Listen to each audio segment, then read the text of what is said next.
The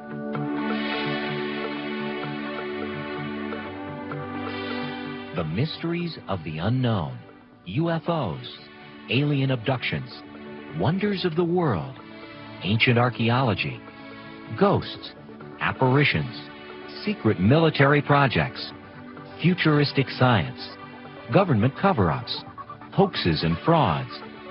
Join us as we embark on another edition of the ParaNet Continuum.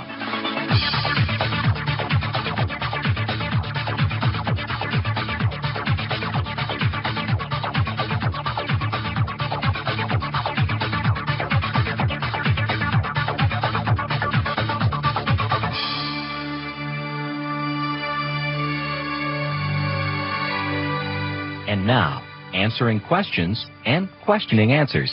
Here's your host, the Director of ParaNet Information Services, Michael Corbin. And good evening and welcome to this edition of the ParaNet Continuum, home of common sense, no nonsense, paranormal talk radio. Tonight, I want to say, very rarely do I ever do this, but the response was absolutely overwhelming to my guest, with my guest last week, Alex Constantine. So what we're going to do is we're going to have him back tonight, and we're going to talk about, we're going to continue with our discussion that where we left off last week about mind control, which seems to be a really hot topic right now, something that a lot of people are very, very interested in. And, of course, my particular area of interest in that has to do with the so-called Nazi connection to UFOs, and something that I think we're going to hear more and more about as time progresses with the recent declassification of the documents concerning Project Silverbug and, some of the stuff that the military, our government, was involved in back in the 40s and 50s concerning UFOs. And it's kind of a very interesting twist to a story that's quite old and something that just won't seem to go away. So tonight we're going to have Alex Constantine back. But first, I've got a couple of things I want to talk to you about. First of all, I want to welcome a new affiliate to our network. It is my pleasure to welcome KGAL, which is in Oregon. They service Lebanon, Albany, Corvallis, Oregon, and of course that's home of the Oregon State University. And my producer, Brian Wood, works for Hewlett-Packard. And of course there's a large Hewlett-Packard up there. So I want to welcome Talk of the Valley, KGAL AM 1580. Good evening to you all. This is show number 218, and we've been on the air since April of 1994, and we're continuing to grow. And I want to thank Ted Jenny with KGAL for bringing us on, joining us with that station. So it's going to be real nice to have Oregon in our affiliate lineup. Also, I have in my hot little hands the newest edition of the Continuum magazine, and for those of you who are not subscribers, this is your chance to get in and get a really exceptional issue. This particular issue deals with ancient archaeology. How did they do it? Who were they? And, of course, over the course of the programs that we've done here, we've talked to a variety of people about this very interesting topic. And as a lot of you know, there's a lot of things going on over in Egypt right now. Graham Hancock, by the way, I want to mention that, too, is going to be appearing on the program in the next couple of weeks to talk about his new book, The Mars Mystery. And, of course, he co-authors this book. I believe it's with Robert Bivall. It doesn't look like it, though. No, it's just Graham Hancock. But he claims there's a secret connection between Earth and the Red Planet. And, of course, we haven't already had enough of all this fear and loathing about cataclysms and disasters with, the movies like Independence Day and Armageddon, which is coming out, and, of course, the asteroid movie. I don't remember what the title of it was. Graham claims that an asteroid transformed Mars from a planet lush with rivers and oceans into a bleak and barren icy hell. Is Earth condemned to the same fate, or can we protect ourselves and our planet from extinction? So that's what we're going to be talking about. We're going to be talking about that in a couple of weeks. Again, this is a brand new book published by Crown. It's out on the market now, The Mars Mystery, Graham Hancock. He always seems to draw a big crowd, some of this stuff. Also, featured in this, we have a psychologist who's been a member of our organization for many years. He's been kind of like a consultant of ours for abductions and that type of thing when we get stories like that. Dr. Greg Wheeler, and he also co-authors these articles in our Continuum magazine with Scott Scribner. This latest series, the title of it is Horizons Lost and Found, in Search of First Contact Religion. And, of course, he says here, for there are no more intact horizons, of course. All are dissolving. What is the new mythology? And, of course, this kind of blends into some of the stuff that we've been talking about as well over the last couple of weeks. It seems like, a lot of the stable things of our system and our establishment are falling away. There's new paradigms emerging every day, and Greg and Scott will talk about that as well. We've also got we've put in this issue an interview that we did with Graham Hancock and John Anthony West. John Anthony West, who's one of the researchers that have been working over there in Egypt with all that strange intrigue that's been going on over there as well. And, of course, Brian Wood, again, our producer, just returned weeks ago from a trip over in Great Britain, and he's got an article in here about Stonehenge, ancient architecture, modern wonder. And finally, and I'm real pleased to have this article as well, we have an article that was written by a special correspondent of ours. Her name is Kay Winter. She's in the Denver area here, and she's written an article. Her specialty is anthropology and archaeology, and her article is titled Myth, Legend, and Fact in Southwest Archaeology. As you may remember, about a year and a half ago, two years ago, we had Kay Winter as a guest on the program. She was down around the Bandera Caves down in New Mexico, down around the Zuni Indian Reservation. Coincidentally, she was down there when that stealth bomber crashed on that reservation down there. And she reported for us from Gallup, New Mexico, and had an incredible story that she told about some stuff that was going on down there in those areas, including UFO sightings, concurrent with stealth bomber sightings, all kinds of weird stuff was going on down there. Anyway, she's got an article in here about that as well, about myth, legend, and fact in Southwest archaeology. Very, very interesting. Now, for those of you joining us, and for those of you who are listening in the past, you can get a subscription to Continuum Magazine using your Visa or MasterCard, and you can call our toll-free number at 1-800-836-6381. Again, that number is 1-800-836-6381. It's $18 a year, and it's packed full of all kinds of neat, interesting little things. And, of course, like I said, you can use your Visa or MasterCard. And if you don't have a Visa or MasterCard and you want to get it, you can send an $18 check to ParaNet, 710 Grove Court, Loveland, Colorado, 80537. Again, that's ParaNet, 710 Grove Court, Loveland, Colorado, 80537. You can also get a free catalog of products, tapes, all this other stuff that we have available as well. Okay, also, I want to make sure everybody understands this, too. We talked about this last week. We have changed our URL on our website. So in order for you to get to our website, you have to it's actually easier than the old address. The new URL is www.paranetinfo, ParaNetinfo.com. Again, that is www.paranetinfo.com. That'll take you right to our website.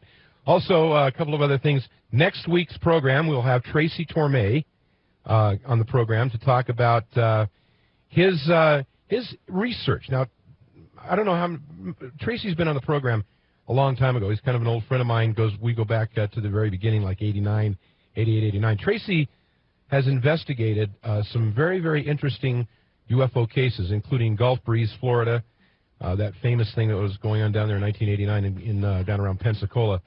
And also, he's done some screenplays like Fire in the Sky, which featured the Travis Walton interview. Tracy will be in Denver June the 27th and 28th for the MUFON Symposium. And also joining us next week will be Michael Curta, who is the director of MUFON for the Colorado State chapter. So you'll want to be sure and tune in for that as well. Okay, we're going to go to break. When we come back, we'll introduce our guest, Alex Constantine, and we'll be talking again about UFOs, Nazis, and a bunch of other stuff. I'm sure you'll find that very interesting. I'm Michael Corbin. You're listening to the ParaNet Continuum. We'll be right back.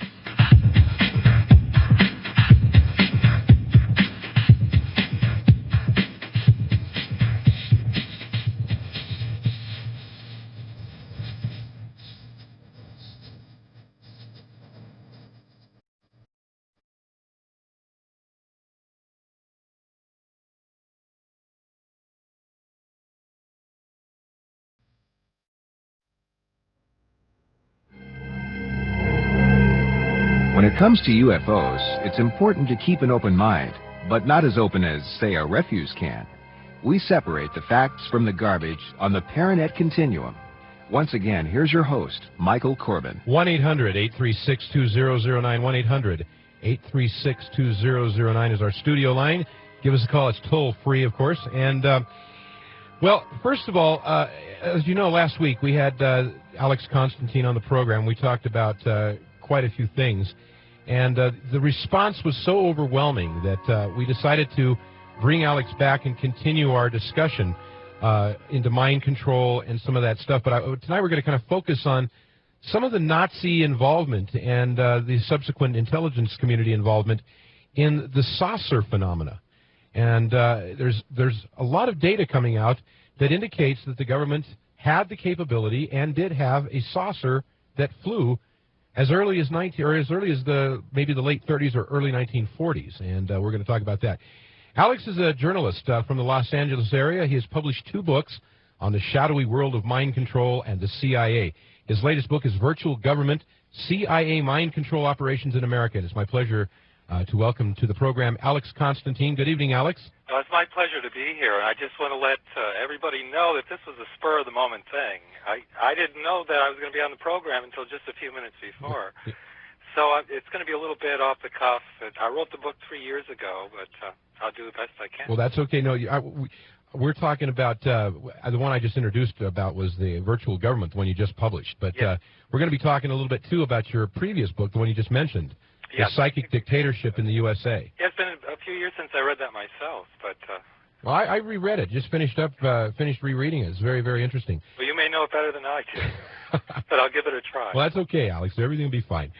Tonight I want to kind of focus on, because you've done a considerable amount of research, and as we mentioned last week, I was alarmed at some of the names that popped up in your research into, some of the more...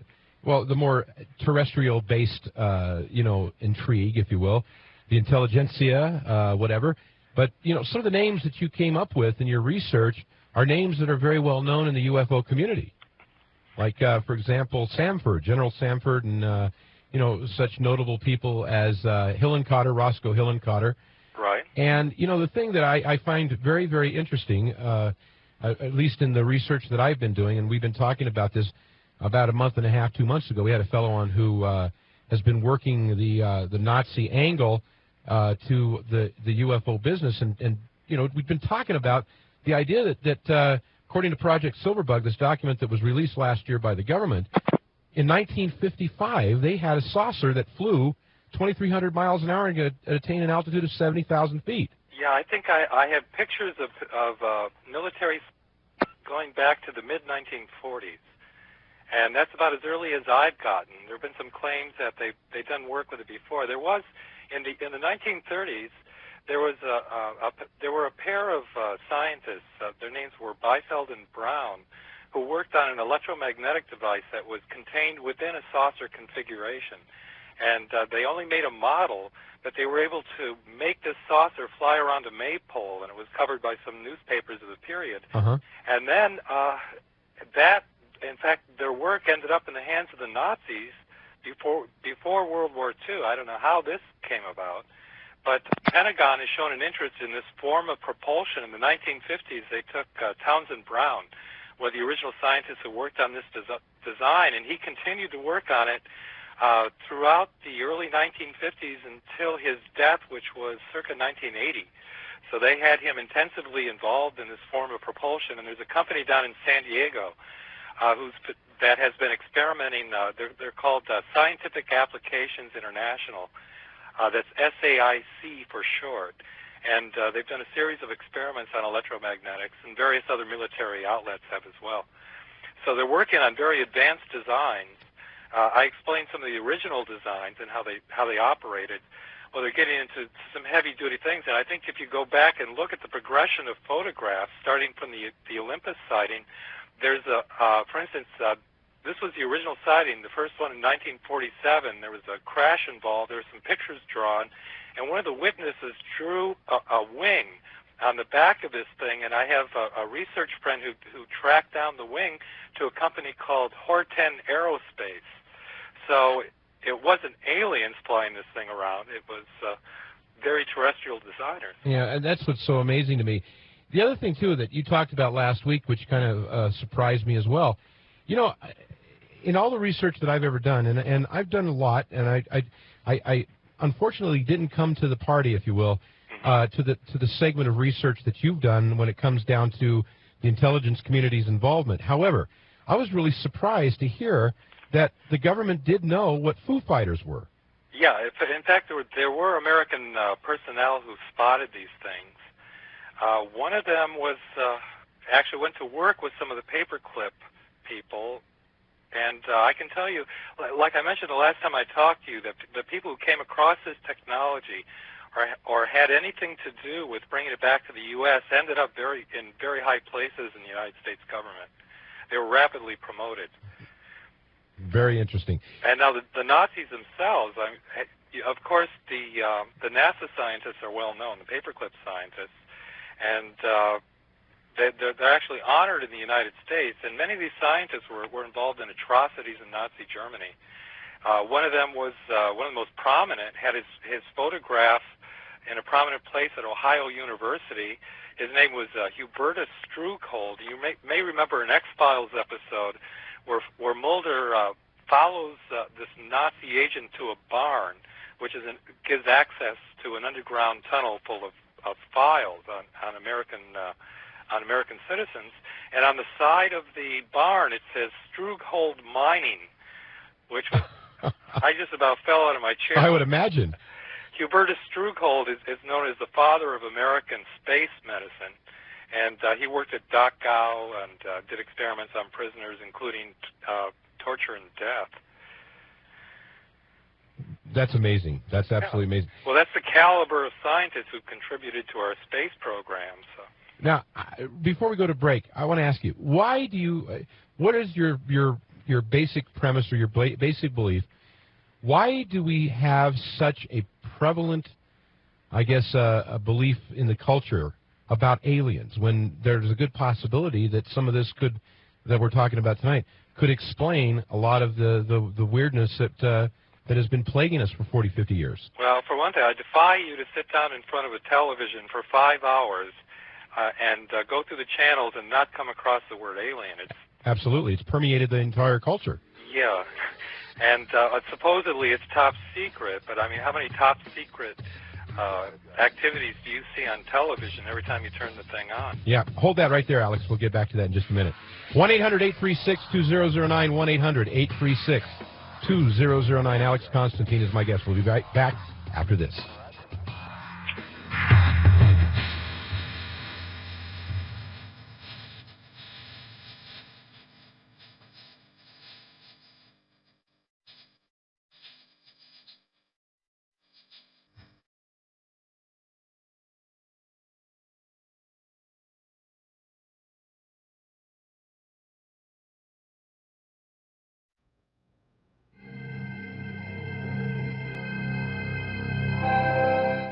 Talking about the paranormal these days is practically normal, and it doesn't get any better than the ParaNet Continuum.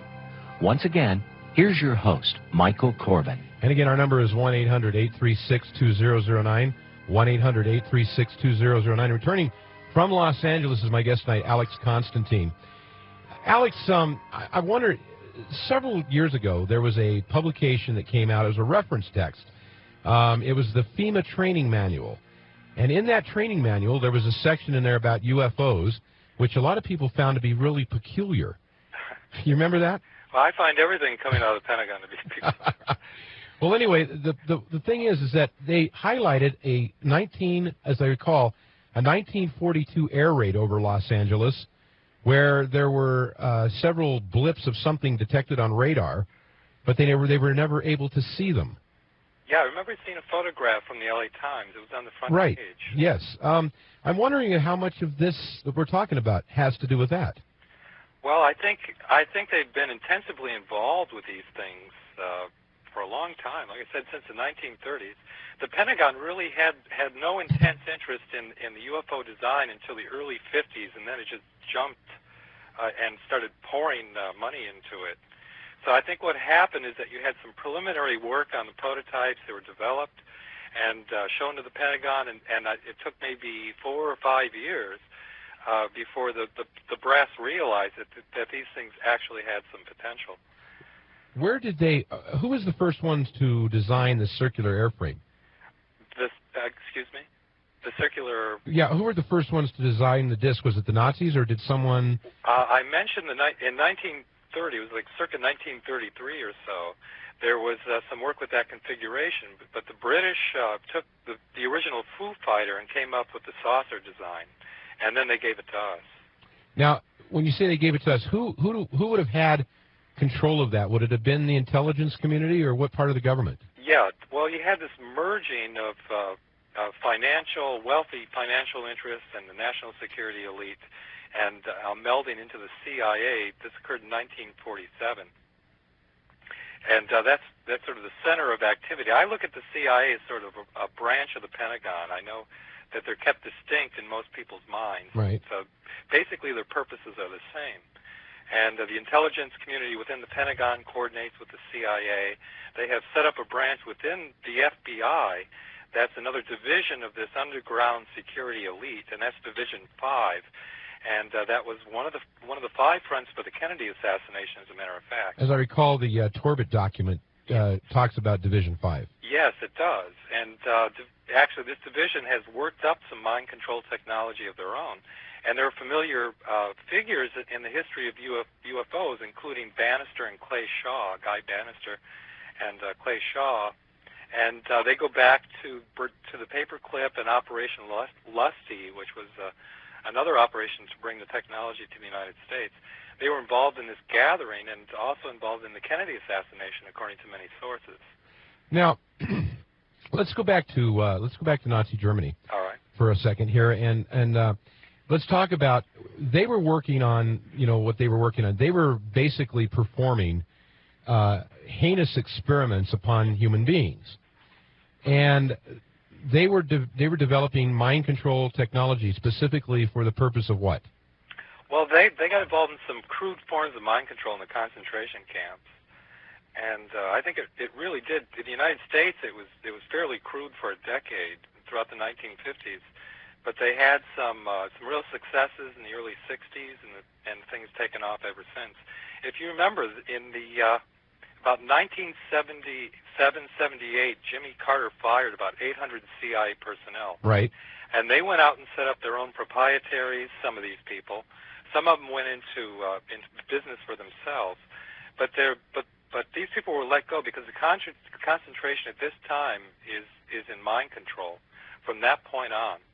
And that's what you're hearing from the abductees.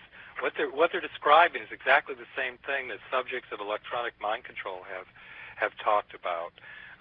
Simulated telepathic communication. I mean, you've read your Whitley Strieber. Right.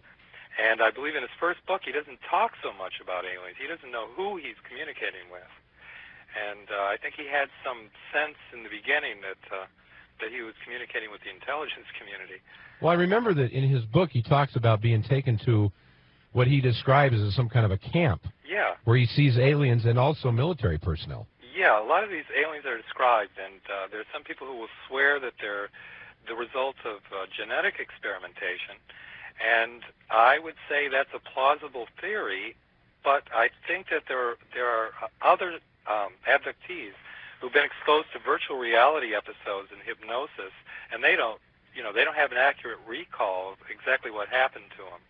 And some of the so-called aliens that they're seeing are actually virtual reality or hypnosis, now, or the combination. With that in mind, what is the definition of psychotronics?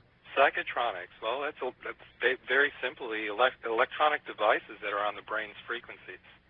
Now, these are capable of doing what to people? Well, there's friendly psychotronics, like the Hemisync, that is supposed to improve creativity and other mind functions.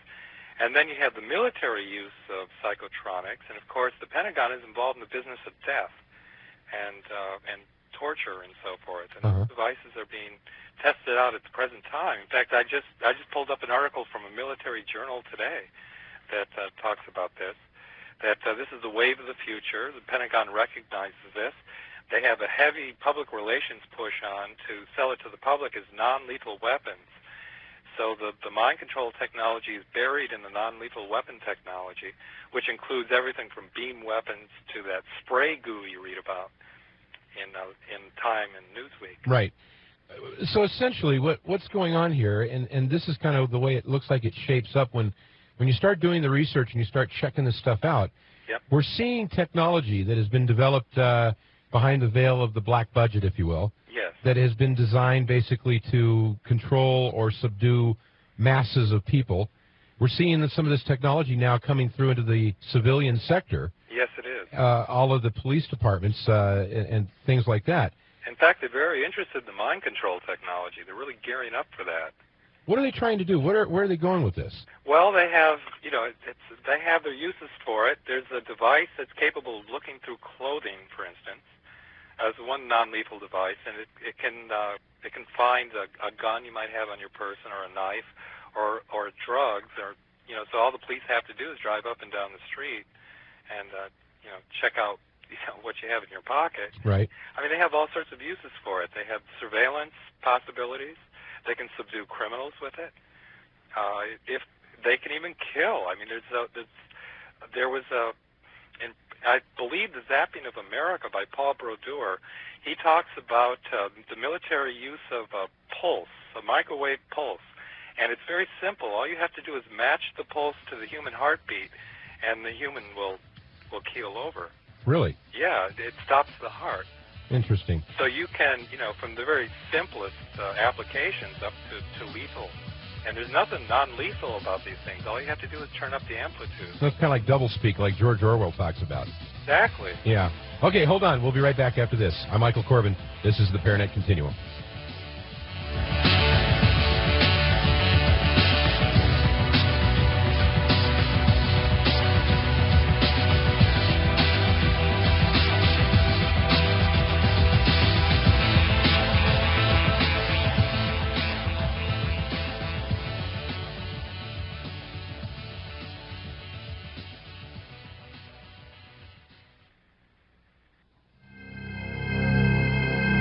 Are UFOs for real, or are they just fiction, or imagination, or disinformation? To find out, stay tuned for more of the ParaNet Continuum with your host, Michael Corbin. 1-800-836-2009, 1-800-836-2009. We were talking about electromagnetic weapons with Alex Constantine, Alex, let's go back to that and finish that up there. All right. There was an organization called the Defense Advanced Research Projects Agency, or DARPA. Right.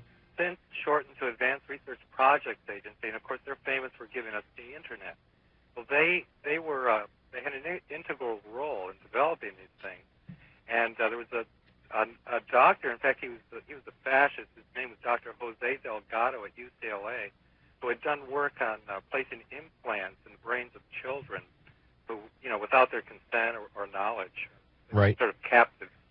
Well, he wrote about these things because he had some first-hand knowledge of them.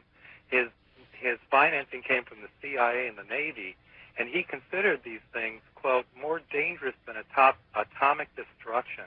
He says, with knowledge of the brain, quote, we may transform, we may shape, direct, robotize man.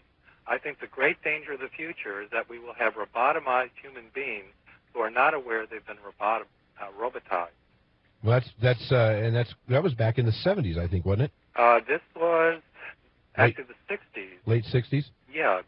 The ARPA geared up for the development of these things in 1965 after they discovered that the American embassy in Moscow was being beamed.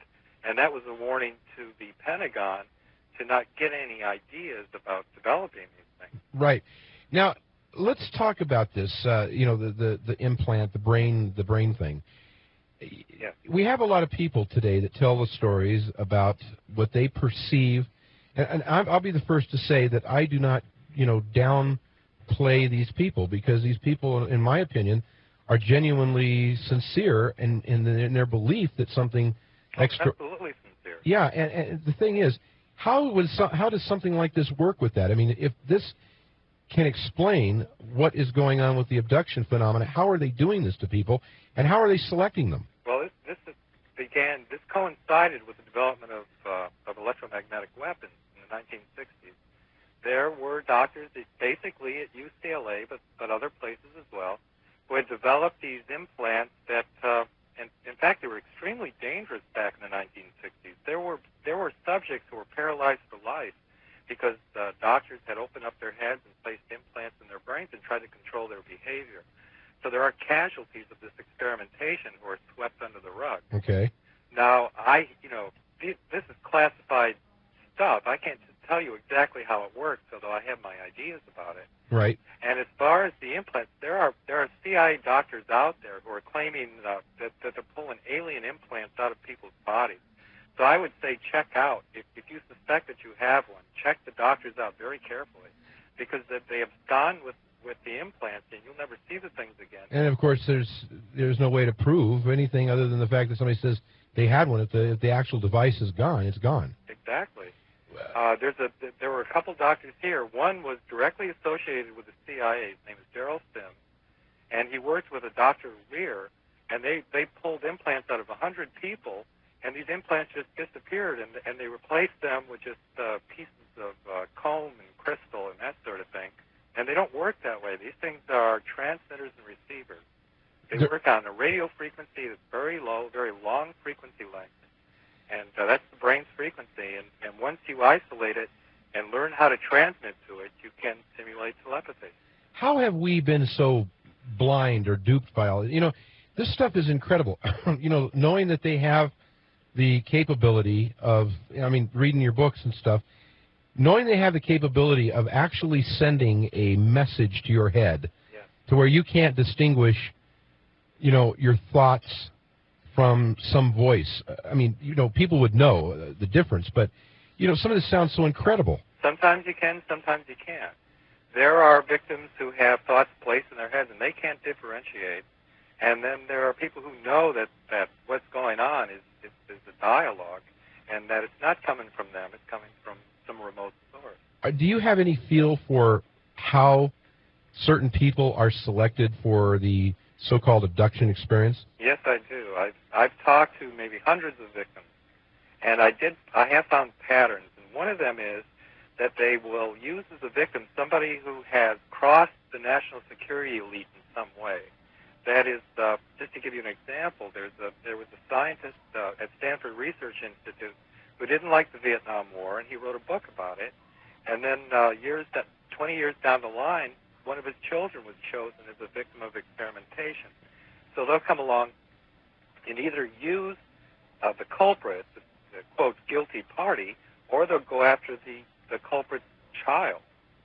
And that's fairly common. They'll punish the parent by working over the child. Are there any other prerequisites to be found? Yeah, there are. Volunteering, for instance, joining a self-improvement group that happens to be a front for mind control activity. If you, let's say, volunteer, let's say you go to the Stanford Research Institute and volunteer for remote viewing experiments. You just might have an alien experience. Chances are you'll be doing remote viewing all right, but it's exactly the phrasing they use. It's techno-remote viewing. It's technologically based. But they're actually doing experimentation on these people. Yes. And you find these people just sort of, claiming they've done these amazing things. Well, yeah, they have done some amazing things. And I've seen television programs where they're 100% accurate. They're actually doing remote viewing, but it's not a natural ability. It's the testing of advanced emerging technology. This is incredible. You say it's emerging advanced technology. Yes. What is this stuff based on? Like computers? What's the deal? Well, computers are very much a part of it now. You may remember in the 1950s, artificial intelligence was glimpsed as a possibility, and then by the mid-60s, people just stopped talking about it. And that's because some of the best scientists in that field were recruited. Right. And artificial intelligence now is combined with supercomputers, and these things can access, hundreds of victims at the same time and carry on individual, discrete communications with each one of these people. This is absolutely incredible. And, let's take a look back here. For example, you know, I know a little bit about the history of the UFO thing. Right. When you're talking about recruiting these fine minds, yes. Von Neumann comes to mind when you're talking about artificial intelligence. All right. One of those, you know, he was one of those characters that was recruited, you know, the MJ-12 fiasco. Okay. He supposedly was one of those gentlemen that were recruited to look at this stuff that allegedly came out of Roswell and other so-called crash stories. Good point. You know, good point. The other thing, too, is when you look at some of these cases, the famous cases, for example, Betty and Barney Hill, Yes. there were certain inconsistencies and things that, you know, in my research, and I've talked to Betty Hill privately. You know, she's a very interesting lady. Well, let's explain the inconsistencies and the problems here. Okay, let's do it. Go ahead. You start off there, and I got a couple, too, I want to bring up. Okay, fine. Back in 1960, the CIA, through its own Human Ecology Fund, developed a device called EDOM. This is electronic dissolution of memory, and this device could wipe out your memory entirely. In fact, they went too far with some people and wiped out their minds, just wiped them blank. But they were able to, through experimentation, to wipe out short-term memories. And that's why the Hill case comes along, because once they were able to wipe out your short-term memories, they could do anything to these people that they want. They can replace it with other things. Sure, and the inconsistencies are natural. They come with hypnosis and electronic assault on the brain. Okay, Alex, hold that right there. We got to go to another break. Okay. When we come back, I want to pick up where we left off about Betty and Barney Hill, because there's some other things, too, I wanted to talk about, including the name C.D. Jackson. All right. Okay, so hang on to that. 800-836-2009, 1-800-836-2009. Alex Constantine is my guest. We're talking about some very, very interesting things concerning mind control, UFOs, and Nazis. Very nasty little soup. We'll be right back after this. I'm Michael Corbin, and you're listening to the ParaNet Continuum.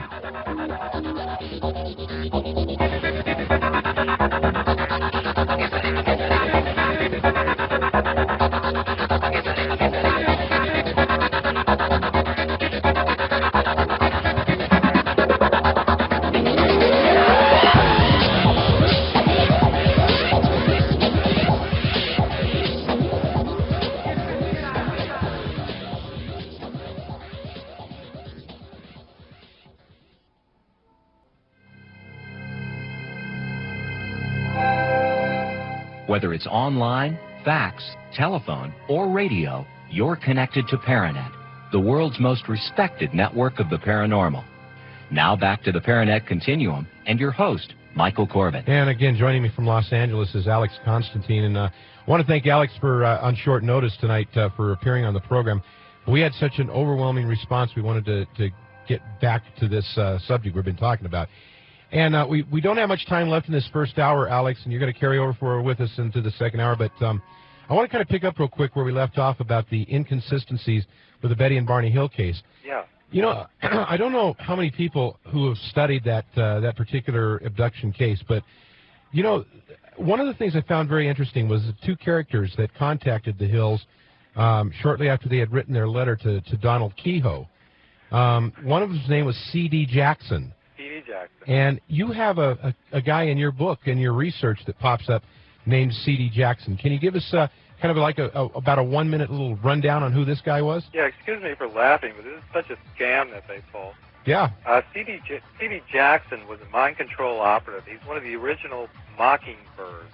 He's from the Mockingbird program conceived by Ellen Dulles in 1947, and the idea of Mockingbird was mass mind control through the media.